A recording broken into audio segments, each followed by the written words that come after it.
Hi నమస్తే. E20 petrol ఈ పేరు వినగానే చాలామంది గుండెల్లో రైళ్లు పరిగెడుతున్నాయి. కష్టపడి కొనుక్కున్నటువంటి బండి ఇంజిన్ని పాడు చేస్తుందేమో అని చెప్పేసి భయపడుతున్నారు. వాట్సాప్లో వచ్చేటువంటి వీడియోలు కానీ సోషల్ మీడియాలో పోస్టులు కానీ చూసి పెట్రోల్ బంకుల్లో E20 బోర్డు గమనించి మీరు కూడా టెన్షన్ పడుతున్నారా? ఈ కొత్త పెట్రోల్ కొడితే నా బైక్ ఇంజిన్ పోతుందా, కారు మైలేజ్ సగాన్ని పడిపోతుందా, నా పాత బండికి ఇది అసలు వాడకూడదా? ఇలాంటి ప్రశ్నలు చాలా మీ మనసుని తొలిచేస్తుంటే మీరు సరైన వీడియోనే చూస్తున్నారు. ఈ భయాల వెనుకున్నటువంటి నిజమేంటా, అపోహ ఎంత, అసలు ప్రభుత్వం E20 పెట్రోల్ని ఎందుకు తీసుకొచ్చింది, దీనివల్ల నిజంగానే మన బళ్ళు పాడవుతున్నాయా, ప్రమాదం ఉందా, మన బళ్ళకి ప్రమాదం ఉందా?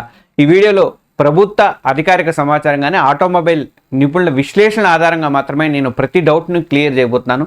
చివరి వరకు చూస్తే మీరు ఈ వీడియోని E20 పెట్రోల్ గురించి మీకు ఒక క్లారిటీ అనేది వస్తుంది. ఇక మీద మీరు కంగారు పడకుండా ధైర్యంగా సరైనటువంటి నిర్ణయం తీసుకుంటారు. వీడియోలోకి వెళ్ళే ముందు మీ అందరికీ విజ్ఞప్తి, మన న్యూస్ ఎక్స్పోజ్ తెలుగు ఛానల్ని ప్రతి ఒక్కరు కూడా సబ్స్క్రైబ్ చేసుకోండి. అస్సలు మిస్ చేయొద్దు, కంపల్సరీ సబ్స్క్రైబ్ చేసుకోండి. మీలాంటి వాళ్ళంతా సబ్స్క్రైబ్ చేస్తేనే నాకు మరిన్ని మంచి మంచి వీడియోలు ఇవ్వడానికి ప్రోత్సాహకరంగా ఉంటుంది. సో వెంటనే మన ఛానల్ని సబ్స్క్రైబ్ బటన్ కొట్టండి. అలాగే ఈ వీడియోకి ఒక లైక్ బటన్ ఇచ్చి సబ్స్క్రైబ్ పక్కనే ఉన్నటువంటి బెల్ ఐకాన్ కూడా ప్రెస్ చేయండి. ఇక వీడియోలోకి వెళ్దాం. అసలు E20 పెట్రోల్ అంటే ఏంటి, ప్రభుత్వం ఎందుకు అసలు దీన్ని తీసుకొచ్చిందంటే ముందుగా సింపుల్గా అర్థం చేసుకుందాము. E20 అంటే పెద్ద రాకెట్ సైన్స్ ఏమీ కాదండి. 80% పెట్రోల్ ఉంటుంది, 20% ఇథనాల్ కలిగినటువంటి ఇది ఇంధనం అనమాట. ఇంతకుముందు మనం వాడింది E10 అంటే 10% ఇథనాల్ కలిపినటువంటి పెట్రోల్ అనమాట. ఇప్పుడు ఆ ఇథనాల్ శాతాన్ని 20కి పెంచారు అంతే. ఇంతకీ మరి ఈ ఇథనాల్ ఎక్కడి నుంచి వస్తుంది అంటే ఇది చెరుకు, తర్వాత మొక్కజొన్న, కొన్నిసార్లు పాడైపోయినటువంటి ఆహార ధాన్యాల నుంచి కూడా దీన్ని తయారు చేసేటువంటి ఒక రకమైనటువంటి ఆల్కహాల్ అనమాట. దీన్నే బయోఫ్యూయల్ అని కూడా అంటారు అనమాట.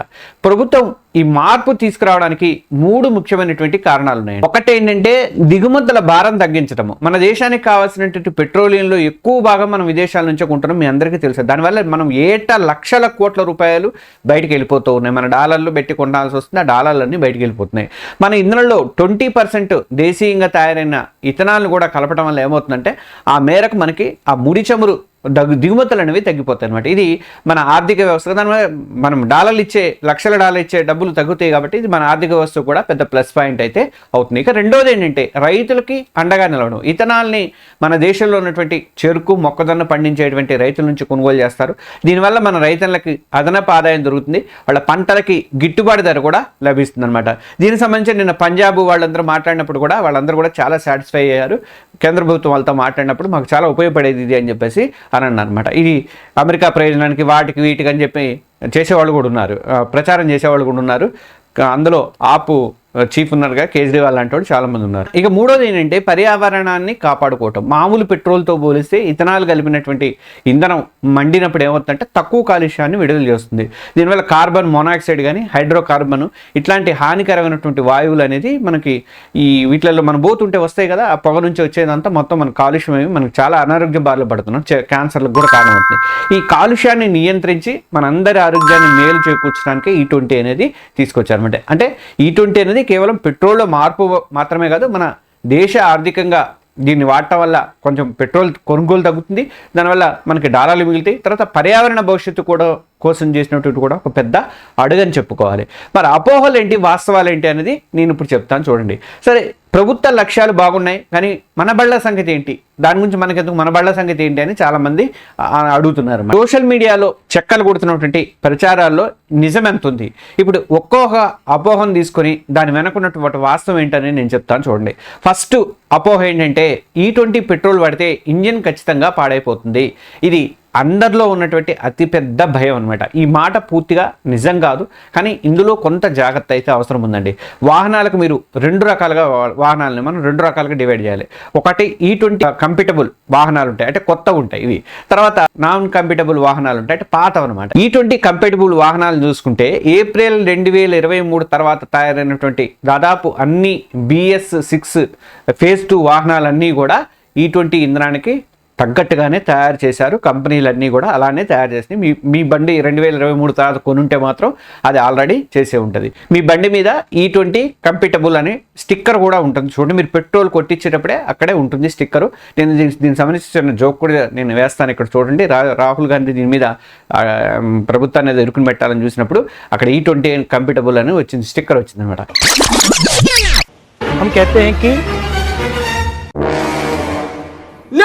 God, please, no! No! మీరు ఇలా ఉంటే మాత్రం మీరు టెన్షన్ పడాల్సిన పనే లేదు. అసలు మీ వాహనాల్లో ఇంజన్ భాగాలు కానీ, ఫ్యూయల్ పైపులు కానీ, రబ్బర్ సీల్ కానీ అన్నీ కూడా ఇథనాల్ని తట్టుకునేలాగా, ఈ 20% ఇథనాల్ని తట్టుకునేలాగా ప్రత్యేక మెటీరియల్తో తయారు చేస్తారు. ఈ వాహనాల్లో ఇంజన్ పాడవుతుందని చెప్పడానికి అసలు ఎలాంటి ఆధారాలు లేవు అనమాట. ఇక దాంతోపాటు ప్రభుత్వం చెప్తుంది, వాహన తయారీ కంపెనీలు చెప్తారు, మెకానికల్ కూడా అది చెప్తున్నారు. ఇక ఇంకోటి ఏంటంటే పాత వాహనాలు అంటే నాన్ కంపిటబుల్. అసలు సమస్య అనేది ఇక్కడే వచ్చిందనమాట. 2023 కంటే ముందు తయారైనటువంటి చాలా వాహనాలు అంటే E10 అంటే 10% ఇథనాల్కి పనికొచ్చేటువంటివి ఉన్నాయన్నమాట. లేదా అంతకంటే తక్కువ ఇథనాల్ కోసం వాటిని డిజైన్ చేశారు. ఇథనాల్కి కొన్ని రకాల రబ్బర్లు కానీ, ప్లాస్టిక్ భాగాలు కానీ నెమ్మదిగా ఈ బలహీనపరిచి అంటే పాడైపోయే అవకాశాలు అయితే ఉన్నాయి. దీనివల్ల పాత వాహనాలలో కొన్ని ఫ్యూల్ పైపులు కానీ, గ్యాస్ కిట్లు కానీ కాలక్రమేణంగా గట్టిపట్టం కానీ, లేదంటే పగుళ్ళు రావడం కానీ అయితే జరుగుతుంది. దీని అర్థం ఏంటంటే మీ బండి రేపో మాపో ఆగిపోతుందని కాదు, ఇది 1-2 రోజుల్లో కనిపించే ప్రభావం అంతకన్నా కాదు. కొన్ని నెలలు లేదా సంవత్సరాల వాడకం తర్వాత ఇది బయటపడే ఛాన్స్ అయితే ఉంది. అమ్మటికమ్మటే పాడైపోయే అవకాశం అయితే ఉండదు. మరి అన్ని ఇంజన్లు పాడవుతాయి అనేది నిజమా అంటే అది పచ్చి అబద్ధం అండి. కొత్త కంపిటబుల్ వాహనాలకు ఎలాంటి ప్రమాదం లేదు. పాత వాహనాలు మాత్రం తమ ఫ్యూయల్ సిస్టమ్ మీద కొంచెం ఎక్కువ దృష్టి పెట్టాల్సి ఉంటుందన్నమాట. అంటే రెగ్యులర్గా సర్వీసింగ్ చేయించుకోవాలి. ఇక దీని మీద ఉన్నటువంటి రెండవ అపోహ ఏంటంటే మైలేజ్ అనేది దారుణంగా పడిపోతుంది E20 వాడటం వల్ల అంటున్నారు. ఈ మాటల్లో అయితే కొంత నిజం ఉందండి, కానీ దారుణంగా అనే మాటలో మాత్రం అంత పెద్ద అతిశయోక్తి అయితే లేదండి. ఇథనాల్ ఇచ్చేటువంటి శక్తి అంటే ఎనర్జీ డెన్సిటీ అనేది స్వచ్ఛమైన పెట్రోల్ కంటే కూడా కొంచెం తక్కువగా ఉంటుంది. అందుకే 20% ఇథనాల్ కలిపినప్పుడు మైలేజీలో కొంచెం తగ్గుదల అయితే ఉండటం సహజము అంటున్నారు. ఇది నిపుణుల అంచనా ప్రకారం ఏంటంటే వాహనం మోడల్ కానీ, ఇంజన్ కండిషన్ బట్టి మైలేజీలో దాదాపు 3-6% మాత్రమే తగ్గుదల కనిపించవచ్చు అంటున్నారు. ఉదాహరణకు లీటర్కి మీకు 50 కిలోమీటర్లు వచ్చింది అనుకోండి, 1 లీటర్ పెట్రోల్ కొట్టించినప్పుడు మీ బైక్ E20 వాడితే ఏమవుతుందంటే 47-48 కిలోమీటర్లు ఇవ్వచ్చు అనమాట. దానివల్ల మీరు పర్యావరణాన్ని చేసినట్టుంది, దేశ ఆర్థిక వ్యవస్థ కూడా ప్రయోజనం చేసినట్టే అవుతుంది. అంతేగాని సగానికి సగం అంటే 25-30 కిలోమీటర్స్ పడిపోవటం అనేది అసలు జరగదని చెప్పి నిపుణులు అయితే చెప్తున్నారు. చాలామంది ఏంటంటే E20 వాడటం మొదలు పెట్టాకే మైలేజ్ మీద ఎక్కువ ఫోకస్ పెట్టడం వల్ల కూడా ఈ చిన్న తేడా కూడా చాలా పెద్దదిగా అనిపిస్తుందని చెప్పేసి అంటున్నారు. అది కూడా కరెక్టే. ఇంకా మైలేజీ కొద్దిగా తగ్గుతుంది అని నిజమే, కానీ సోషల్ మీడియాలో ప్రచారం చేస్తున్నంత మాత్రం భారీగా దారుణంగా అనే మాట తప్పు అని అంటున్నారు. ఇక మూడో అపోహ ఏంటంటే వాహనాలకు E20 అస్సలు వాడకూడదు అని చెప్పి కొంతమంది స్టేట్మెంట్లు ఇస్తున్నారు. అస్సలు వాడకూడదు అనేది ఎవరు కూడా కఠినంగా చెప్పలేము. ఎందుకంటే ప్రభుత్వమే దీన్ని పర్యావరణ ఇంధనంగా మార్చింది. చాలా చోట్ల వేరే ఆప్షన్ కూడా ఏం లేదు. అయితే పాత వాహన యజమానులు ఏం చేయాలంటే మీరు చేయాల్సింది మొదటి అతి ముఖ్యమైనటువంటి పని ఏంటంటే మీ వాహనం ఓనర్స్ మాన్యువల్ చదవడం, లేదంటే తయారీదారు అధికారిక ఎవరు మ్యానుఫ్యాక్చరింగ్ ఉంటారో వాళ్ళ వెబ్సైట్ని అధికారికంగా చూడండి. అక్కడ మీ మోడల్ E20కి అనుకూలంగా కాదా అనేది ఒకసారి చెక్ చేసుకోండి. ఒకవేళ మీ వాహనం E20కి కంపాటిబుల్ కాకపోతే వాడకపోవడమే ఉత్తమం. తప్పనిసరి పరిస్థితుల్లో వాడాల్సి వస్తే మాత్రం కొన్ని జాగ్రత్తలు తీసుకోండి. అందులో ఒకటి ఏంటంటే రెగ్యులర్ చెకప్ చేయించుకోండి. మీ మెకానిక్తో మాట్లాడి ఫ్యూయల్ ఫిల్టర్ కానీ, ఫ్యూయల్ పైపులు కానీ, ఇతర రబ్బరుతో ఉన్నటువంటి భాగాలు ఉంటాయి కదా, అవన్నీ కూడా కొంచెం తనిఖీ చేయించుకోండి మీ మెకానిక్కి చెప్పి.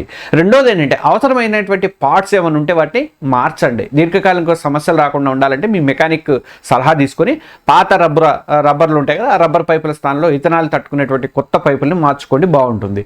ఇక మూడోది ఏంటంటే తేమ సమస్య. ఇథనాలు గాలిలో ఉన్నటువంటి తేమను పీల్చుకుంటుంది. దీనివల్ల ట్యాంకు అడుగున నీరు చేరే ప్రమాదం కూడా ఉంటుందని కొందరు నిపుణులు చెప్తున్నారు. దీన్ని నివారించడానికి ఫ్యూయల్ ఎడిటివ్స్ వాడొచ్చా లేదా అనే దాని మీద మీ మెకానిక్ని కూడా ఒక్కసారి సంప్రదించండి. ఇక మీ వాహనం E20 కంపాటిబుల్ కాకపోతే వాడకం వల్ల దీర్ఘకాలికంగా సమస్యలు వచ్చే ప్రమాదం అయితే ఉంది. తప్పనిసరిగా వాడాల్సి వస్తే మాత్రం మీరు నిరంతరం మీ బండిని గమనిస్తూ ఉండండి. నేను చెప్పినట్టుగా ఆ ప్లాస్టిక్ ఏమైనా ఉంటే వాటిని మార్చుకొని మీ మెకానిక్ చెప్పినట్టుగా తగిన జాగ్రత్తలు అయితే తీసుకోండి. E20 వాడితే వారంటీ పోతుంది, ఇన్సూరెన్స్ రాదు అనే ఒక అపోహ ఉందండి.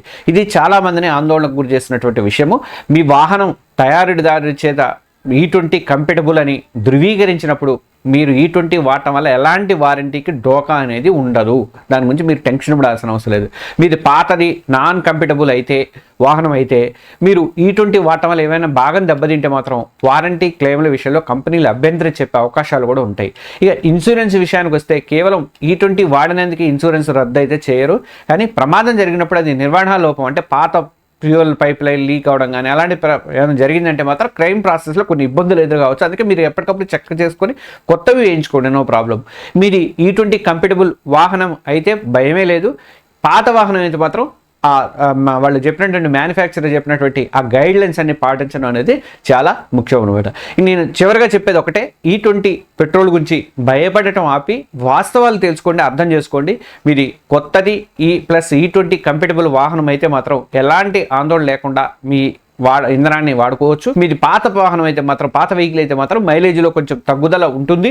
దీర్ఘకాలికంగా ఫ్యూయల్ లైన్ వంటి భాగాల మీద కూడా అదనపు శ్రద్ధ పెట్టాల్సి ఉంటుంది. ఆ పైపుల మీద, వాటి మీద, రబ్బర్ పార్ట్ల మీద. మీ వాహనం E20 కంపాటిబుల్ కాకపోతే మాత్రం రిస్క్ ఉందని గుర్తుపెట్టుకోండి. అయితే E20 అనేది మన దేశ ఇంధన భద్రతకు సంబంధించి, మన రైతుల సంక్షేమానికి, మన పర్యావరణం కోసము, మన ఆరోగ్యాల కోసం ప్రభుత్వం తీసుకున్నటువంటి ఒక ముఖ్యమైన ముందడుగు. టెక్నాలజీ మారుతున్నప్పుడు దానికి తగ్గట్టుగా మన అలవాట్లను కూడా, వాహనాల నిర్వహణ కూడా మార్చుకోవడం అనేది తప్పనిసరి. అనవసరమైనటువంటి భయాలన్నింటినీ పక్కన పెట్టి సరైనటువంటి జాగ్రత్తలు తీసుకుంటే పెద్దగా ఇబ్బందులు ఏమీ ఎదురుగావు.